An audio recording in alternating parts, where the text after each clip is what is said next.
Hello Hello， 胖妮儿来喽！胖妮继续讲《甄嬛传》。甄嬛一出场就得罪了夏冬春。当时秀女们进入紫禁城，等着皇上召见。安陵容来晚了，匆匆忙忙地撞到了夏冬春，弄脏了对方的衣服。夏冬春不依不饶，先是问安陵容父亲的官职，然后又炫耀自己的衣服很贵，贬低安陵容衣服廉价。这个做派很像现在那种拜金女，张口闭口奢侈品，看别人穿奢侈品就巴结，看别人穿平价品牌就出言讽刺。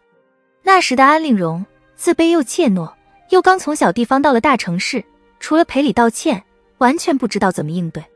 夏冬春得寸进尺，让安陵容下跪道歉。这个要求就过分了，大家都是秀女，就算身世有高低，也不能这么得理不饶人啊，更何况是为了那么见不起眼的小事儿。有人看不惯，想要上前说理，被旁边的人拉住了，还小声劝诫，安是穷乡僻壤出来的，夏氏这种身世更容易入选，没必要得罪他。确实是这么个人，所以想上前的那个人退回去了。甄嬛上前时，眉庄也是想阻止他的，只是没拉住。别人都不愿意为了安陵容得罪夏冬春，为什么甄嬛愿意呢？从甄嬛后来的行事作风来看，她从来不打无准备之仗，她这么做是有原因的。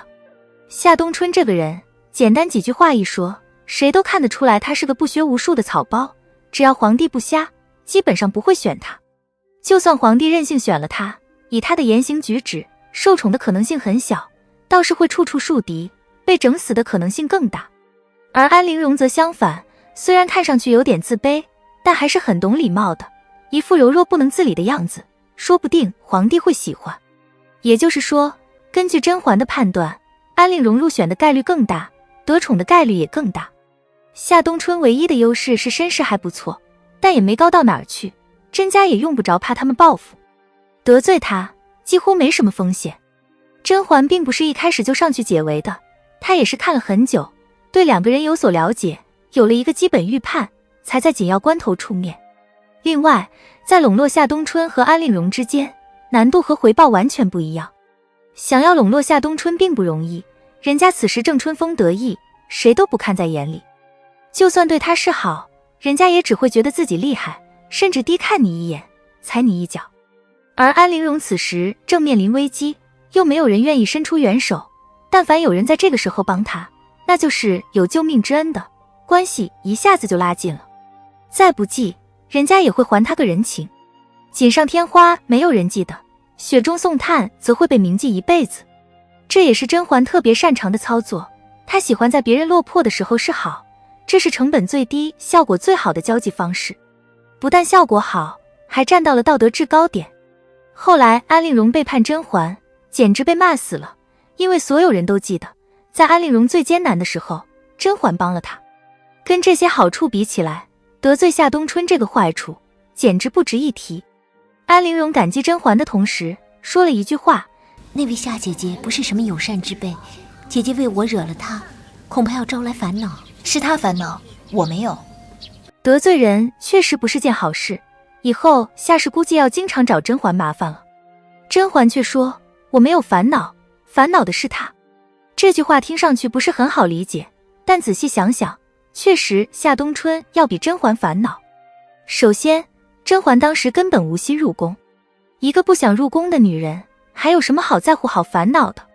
夏冬春不一样，夏冬春是铁了心要入宫的。她这么一闹，不但秀女们知道了她的为人，宫女太监、皇上、太后肯定也都有所耳闻。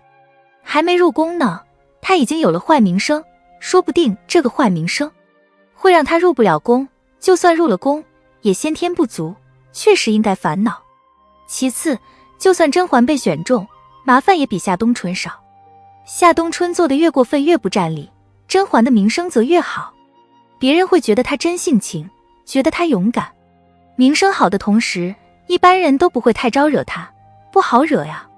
而且甄嬛和夏冬春结下梁子以后，可以名正言顺的不理会她，不亲近她，这对甄嬛来说是好事儿。夏冬春那样的女人，谁愿意亲近她？就算甄嬛入宫后和夏冬春有矛盾，别人也会记得他们当初为什么有矛盾。甄嬛再一次站在了道德制高点。而且每次有矛盾，都等于提醒众人一遍夏冬春当初到底干了啥。夏冬春想要扭转局面，只能不计前嫌，跟他和好，至少维持表面的和平。这个嘛，当然也是夏冬春要烦恼怎么实施，甄嬛等着被动接受就好了。甄嬛对人性的拿捏，在第1集的这个小冲突里就展现得淋漓尽致，后面她能赢，实在一点都不意外。不随便得罪人是处世哲理，但有些人得罪了反而更有利。比如职场中讨厌的同事，撕破脸得罪了，不用维持表面的和平，不用担心你做点什么他都不高兴不满意，不是更好吗？具体可以参照《知否》里明兰的做法，小错不管，纵容别人犯了大错，并且被很多人看到了，再彻底翻脸。万万没想到，追个剧，发现连得罪人都是门学问。好了，今天的内容就到这里，订阅胖妮，下期更精彩。